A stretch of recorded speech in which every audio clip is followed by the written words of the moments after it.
Cyber కేటుగాళ్ళు drugs parcels, పెట్టుబడులు, ప్రభుత్వ పథకాలు, కేవైసీ అంటూ ముంచుతున్న మోసగాలు. సిమ్ బ్లాక్ అయిపోయిందని భయపెట్టి దోపిడీ, ఒంటరి మగాళ్లకు వలపు వల, న్యూడ్ కాల్స్తో లూటి. రాష్ట్రంలో పెరుగుతున్న నేరాలు.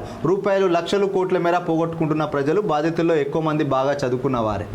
ఇక్కడ అంటే ఒక్కొక్క వాళ్ళు సైబర్ నేరగాళ్ళు అప్డేట్ అవుతూ ఏ విధంగా ప్రజల్ని మోసగించాలి, ఈ యొక్క స్మార్ట్ ఫోన్లు వాడే వాళ్ళని, సెల్ ఫోన్ వాడే వాళ్ళ అకౌంట్ల డీటెయిల్స్ తెలుసుకొని ఎవరి దగ్గర డబ్బు ఉందని చెప్పి మోసం చేస్తుంటారు. కొంతమంది మాయగాళ్ళు ఏం చేస్తారంటే గతంలో చాలా అంటే ఒక 2 సంవత్సరాల క్రితం ఎవరైనా వీడియో కాల్స్ చేయడం, బూతులు బొమ్మలు చూపించడం, వీళ్ళ స్క్రీన్ రికార్డ్ చేసుకొని అది ఇది కలిపి వీళ్ళ ఫేస్బుక్ ఫోటోలో, వీళ్ళ ఇంకెక్కడ ఫ్యామిలీతో ఉన్న ఫోటోలో అవన్నీ తీసుకొని కలిపి ఈ విధంగా న్యూడ్ చిత్రాలు చిత్రీకరించి వాళ్ళని భయపెట్టి 50,000 1,00,000 అని చెప్పి అట్లా తీసుకున్న సందర్భాలు ఉన్నాయి. కొంతమంది దీంట్లో పెట్టుబడి పెట్టండి, 50 రూపాయలు పెట్టుబడి పెడితే 5,000 వస్తాయని చెప్పి అట్లా పెట్టుబడులు పెట్టించుకొని 5,000, 50,000, 1,00,000, 5 లక్షలు అట్లా తీసుకొని కూడా మోసం చేసిన. అంటే వాళ్ళు సైబర్ నేరగాలు రోజు రోజుకు అప్డేట్ అవుతూ ఏ విధంగా ప్రజల్ని ఏమార్చి మాయ చేసి వాళ్ళ యొక్క డబ్బులు గుంజాలనే విధంగా ఉండరు. దీని పట్ల ప్రజలు అప్రమత్తంగా ఉండాలి. ముఖ్యంగా ఫోన్ను అధికంగా వాడేవారు, డబ్బులు అకౌంట్లో ఎక్కువ ఉన్న వాళ్ళు కొంత